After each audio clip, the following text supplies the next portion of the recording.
If you're curious about electric scooters and specifically have questions about GOTRAX customer service, you're going to want to watch this.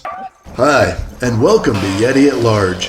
This is a channel focused on making the most out of what you have, no matter where you're at. Thanks for tuning in and helping out. Now, I spent 2.5 decades teaching customer service in the hospitality industry, and a decade and a half working in public service where diplomacy was key. So, when you know my sensitivities, you'll understand why I'm being so hard on GOTRAX for their customer service program. Now, at the end of the day, we're on the edge of successfully navigating the warranty process, but honestly, most of it should have never happened. It all started with our original delivery of our GOTRAX. While it looked fresh and clean with brand new tires and brand new grips and a rubber decking, it had a feel about it that subtly said refurbished. And then the problem started right away. The other big challenge is this seam right here.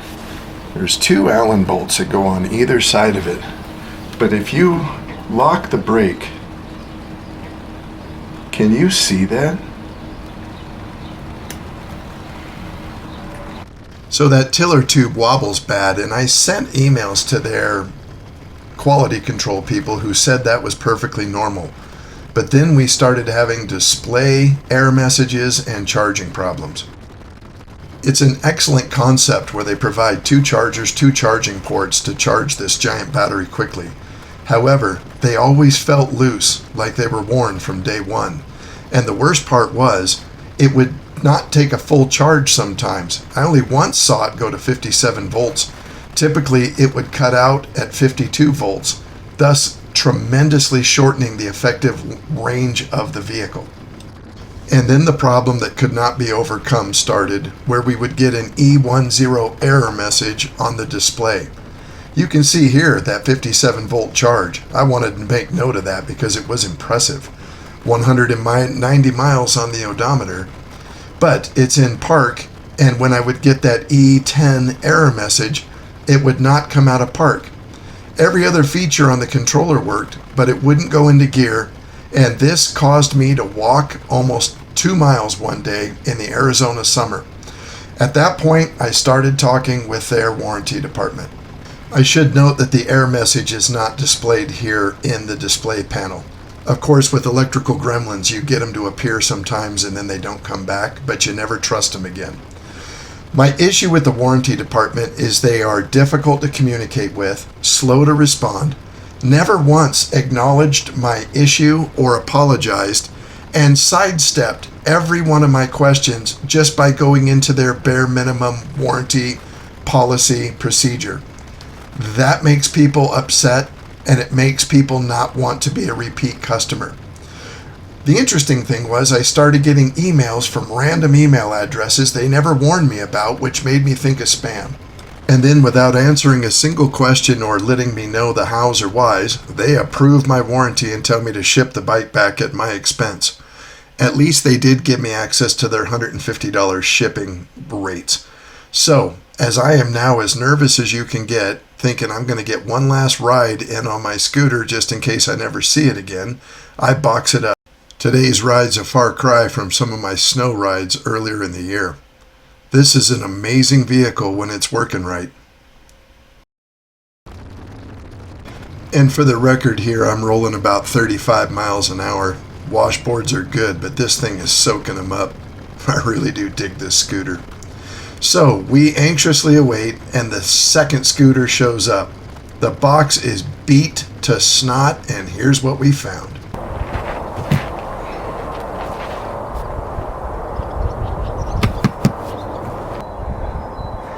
Alright, so this is the unboxing.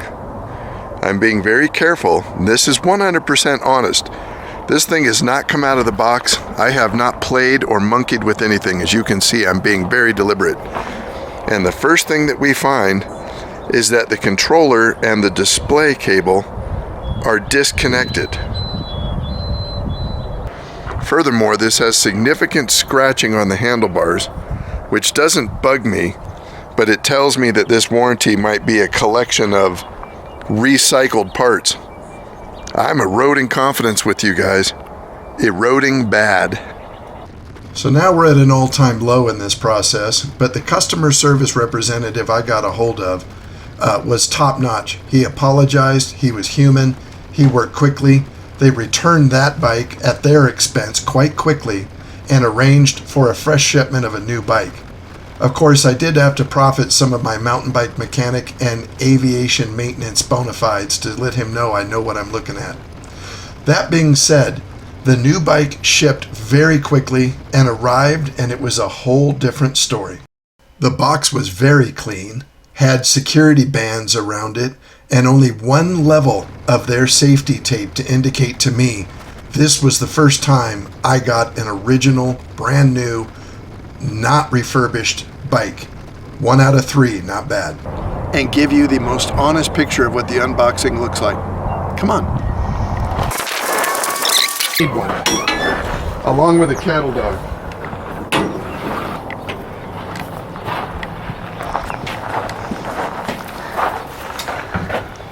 The first thing that we notice is the box is very clean, not damaged. There's only one layer of the security tape here, and they're these safety bands that were not on the previous 2 boxes. So as we cut these, we're going to release that security tape and see what we get right inside.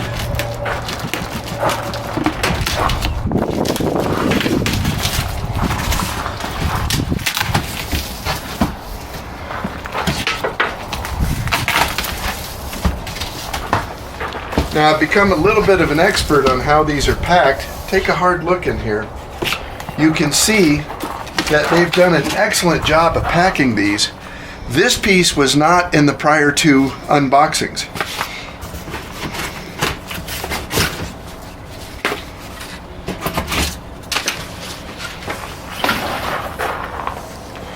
What we're after, the security tape on that one did not need to be cut, but I really don't think that's a problem. This one does.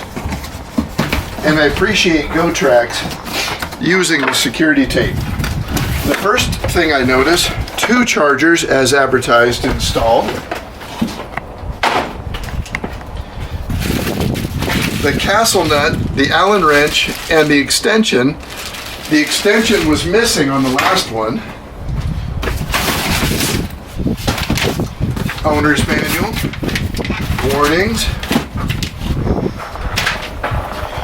Now what we're after here is a good look on the tiller, the handlebars, the dashboard, the controller, whatever you want to call it. We want to see that everything is packed and installed, and if we see that, that's where we'll stop this video and resume.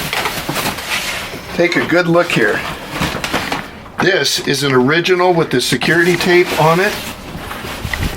We can go ahead and pop the ring. And it is now in place.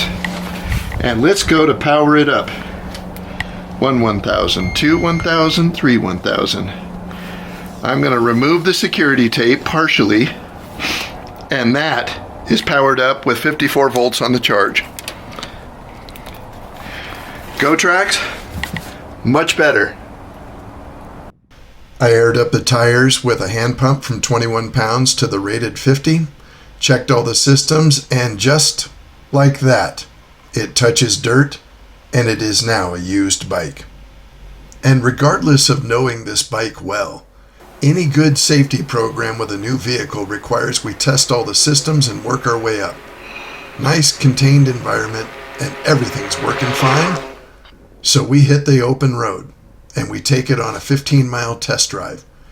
Now, I'm sensitive to customer service issues, and I think I know a thing or two about mechanics. Please remember, everything I'm saying in this video is just my observations and one experience. Yours may be totally different. In the meantime, though, I'm counting on this vehicle to work as an actual commuter. This is not a toy. This is a way I can save money and save time from operating motor vehicles, and so I need it to be perfect. And today, we are hot rodding around the dirt roads in the forests of northern Arizona, and I am giving this bike a really good going over.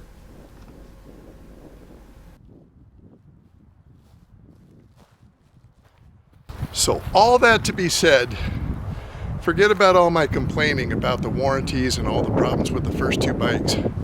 This bike goes like stink, tracks straight as... At this point, the wind got so bad you couldn't hear a thing I was saying. But I gave you about another dozen cute sayings about a good hot rod that does what you want it to. All I can say is at this point, we've talked this thing to death. The clouds are out, it's a beautiful day, and I've been waiting weeks through this warranty process to go for a ride. Yeti at large.